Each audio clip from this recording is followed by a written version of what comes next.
आपल्या सर्वांचं अतिशय मनापासून स्वागत आहे TS स्पोकन क्लासेस या आपल्या चॅनलवर।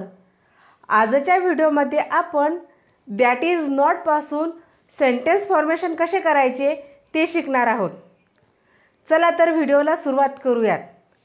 आणि हो, हा व्हिडिओ जर तुम्हाला आवडला किंवा तुम्हाला असं वाटलं की ह्या व्हिडिओमधून काहीतरी शिकण्यासारखं आहे तर चॅनलला नक्की सबस्क्राइब करा आणि व्हिडिओ शक्य होईल तेवढा शेअर करा।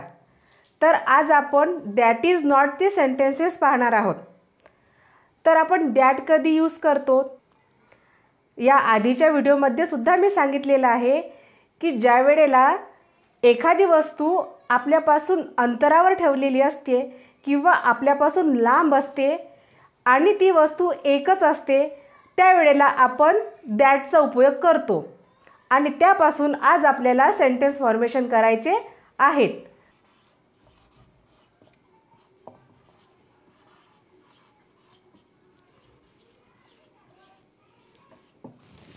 दॅट इज नॉट गुड, ते चांगलं नाही। दॅट इज नॉट गुड, ते चांगलं नाही।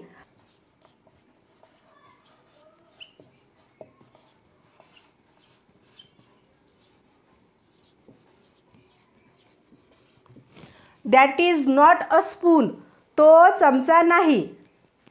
Next,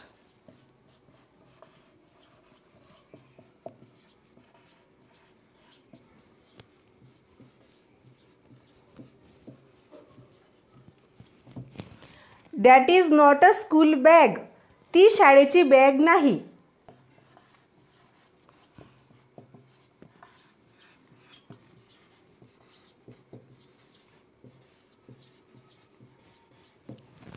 that is not a big room, ती मोठी रूम नाही।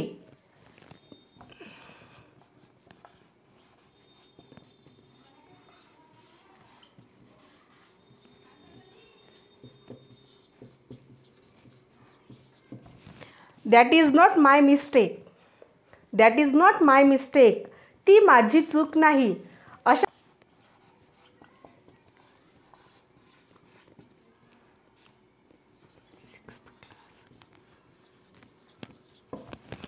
That is not 6th class, तो 6वा वर्ग नाही।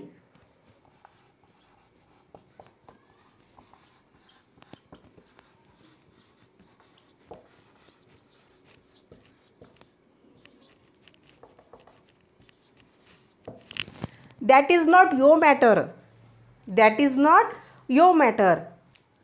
दॅट इज नॉटच्या सेंटेन्सेसची पुन्हा एकदा आपण रिव्हिजन करूयात। दॅट इज नॉट गुड, ते चांगलं नाही।